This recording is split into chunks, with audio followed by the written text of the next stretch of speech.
गनाह की नहुसत। एक अजीब हकायत। मौलाना रूमी ने एक हकायत लिखी कि दो चोर एक घर में दाखिल हुए।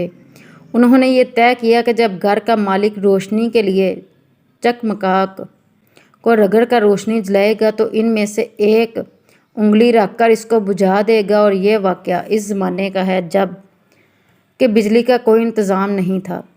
चकमाक के पत्थर होते थे जिनको एक दूसरे पर रगड़ते थे तो आग पैदा हो जाती थी।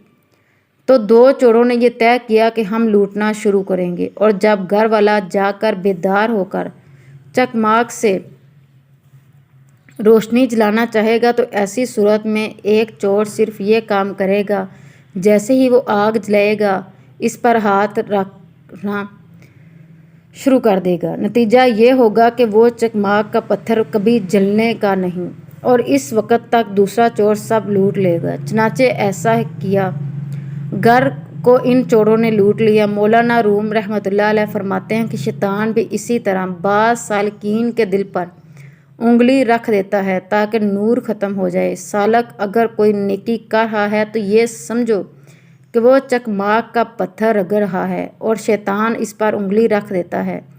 ये उंगली वही मसीयत और गुनाह है। जब गुनाह होता है तो वो नेकी की रोशनी बुझ जाती है। सालक ने अल्लाह अल्लाह की तलावत तो जिक्र किया, शैतान ने फ़ौरन ही इसकी आँखों से किसी औरत को दिखा दिया और इसके इश्क में इसको मुब्तला कर दिया, दिल में गंदे ख्यालात पैदा कर दिए। इस तरह गुनाहों में उम्र गुजर गई और ये शख्स साहब निस्बत ना बन सका।